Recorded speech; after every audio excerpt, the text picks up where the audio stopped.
Nagpaparamdam na siya. As in, grabe. Nakikisawsaw na rin siya sa ayaw ni VP Sarang pumunta sa SONA. Nakikisawsaw rin. Nagkomento-komento pa itong si Leni Robredo. Oo. Ay, komento siya. Ha? Bakit siya magkomento-komento, kabibig, na private citizen naman siya? Ewan ko. Baka gusto niyang magpa-epal ba? Baka gusto niya na pag-usapan ulit. Baka plano niya talaga na tatakbong senador. Oo, na-triggered siya ba? Oo, na-triggered siya. O eto ha, ipapakita ko sa inyo mga kabibig kung ano ang statement ni Mama Lenlen. Nako, si Mama Lenlen, nagpaparinig na naman. Ay, ewan ko kay Mama Lenlen, ay bakit siya nagpaparinig? Ito kasi, yan kasi ang sabi ni Mama Lenlen, mga kabibig, ang state of the nation, nasa konstitusyon iyan, na para yung buong pamilya ng gobyerno nariyan. Hindi naman sa personal na pagsuporta sa pagkatao ng presidente, kundi sa opisina niya. Sanay naman ako sa pagtira nila, subalit opisyal na function kasi ang SONA. Kailangan mo kasing harapin dahil sa obligasyon. Hala, pinatatamaan ni Leni Robredo si VP Sara.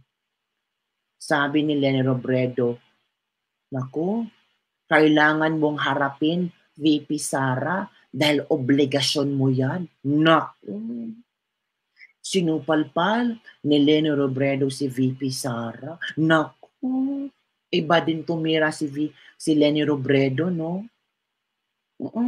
Sanay naman ako sa pagtira nila. Subalit sa opisyal na function kasi ang SONA. Kailangan mo kasing harapin dahil sa obligasyon. Bakit? Kung uupo ka doon sa SONA, nagawa mo na yung trabaho mo? Di ba mga kabibig? Yan ang komento. Ang komento ni Leni Robredo laban sa hindi pag-atin ni VP Sara. Kanyang sinupalpal si VP Sara. Confident si Leni Robredo. Kanyang sinupalpal talaga si VP Sara. Ayaw ni Kaiska guminhawa ang buhay ng mga teacher para madali niyang mag-rally. Magandang gabi ko, big fam, Jean Tatishi. Bigyan ng basket yan para mamalengke ng vaccine. Gandang gabi pa, big fam, Nelda, salamat po. Yan ang komento ni Leni Robredo. At ito ang sagot ni VP Sara. Ang sa akin lang, ay ito pa kay Leni, ang taas pala ng comment ni Leni. Ang sa akin lang, may kanya-kanya tayong paraan sa pagharap ng mga hamon. Wow, drama. Pero para sa akin, kapag tumanggap ka kasi ng posisyon, kasama na riyan ang lahat ng paghihirap. Wow.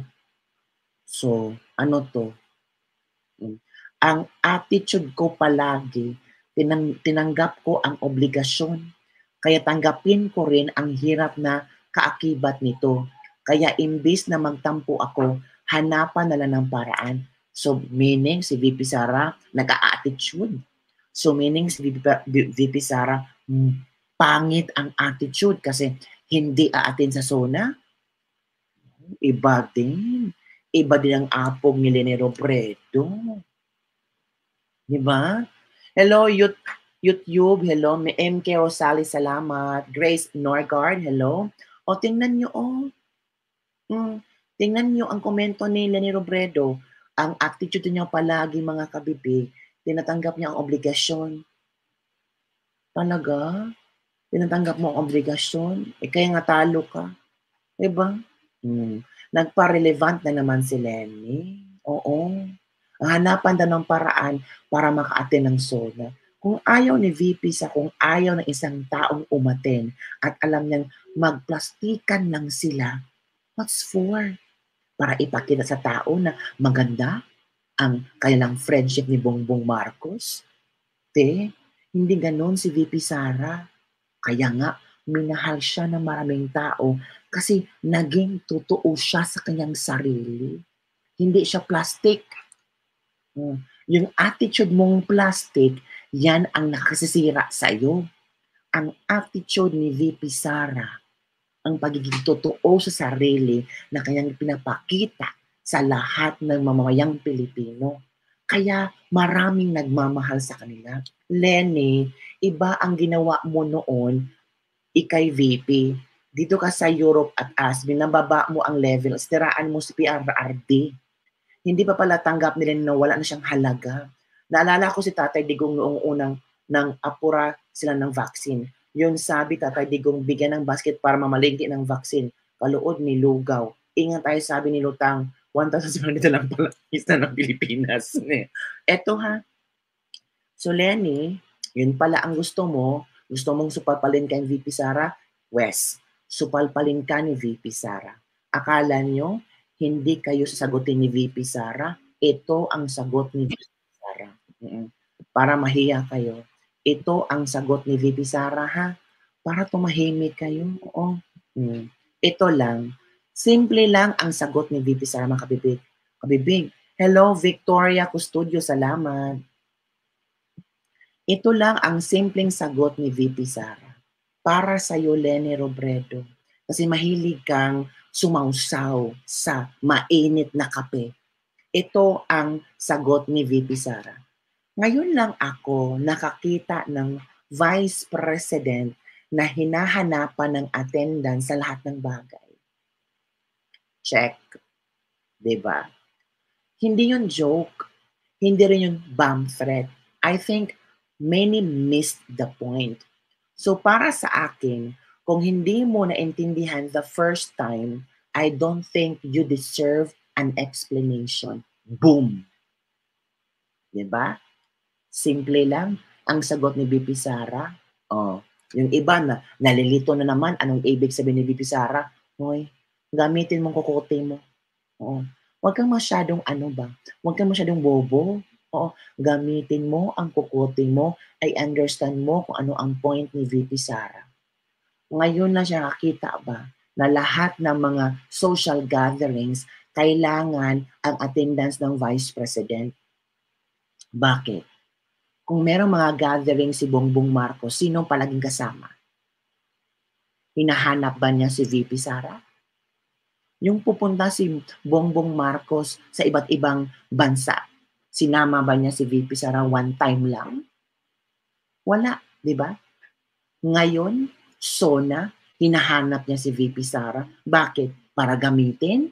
Para patingnan sa mga tao na okay pa ang uniting? Ang kapal. Kaya nga ito, sabi ni VP Sara, ngayon na ako nakakita na isang Vice President na hinahanapan ng attendance. Ngayon lang.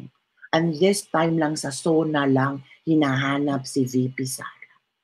Pero yung papuntang abroad ni Bongbong Marcos, pabisita-bisita ni Bongbong Marcos, salamat Kanil Vanil, salamat. Salamat po. Mic drop, boom. Diba? Sabi,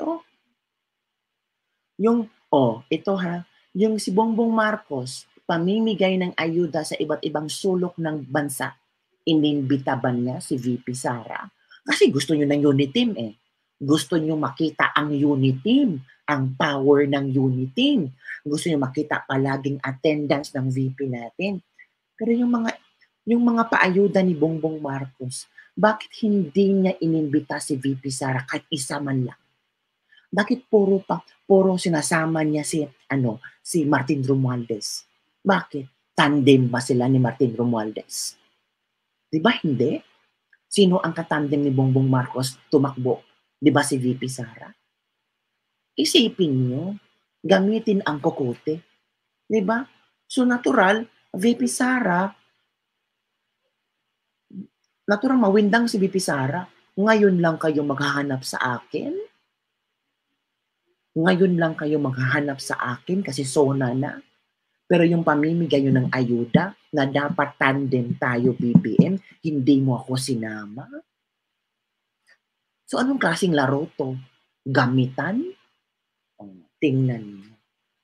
Matalino si VP Sara, oy. Hindi madaling paikot-ikot. Napaikot niya siya ng 2 taon. 'Di ba? Kaya nga survivor siya. Kasi napaikot niyo siya ng 2 taon. Nakasurvive siya sa ikot-ikot lang, ikot-ikot, ikot. Buti nakasurvive siya. Kasi maraming gustong gurgurin siya. At ngayong lilipad na siya, gusto niyo naman siyang kontrolin. 'Di ba? Anong malay baka mag-attend si VP mawindang sila. Naku, I'm sure hindi niya attend si VP Sara. Nasabi na niya. And VP Sara has her word. 'Di ba? Jasmine Clown, salamat. Hello. 'Di ba mga kabibig? Nagets niyo ang point ko? Kailangan ba talaga ng attendance ng VP? Ngayon lang?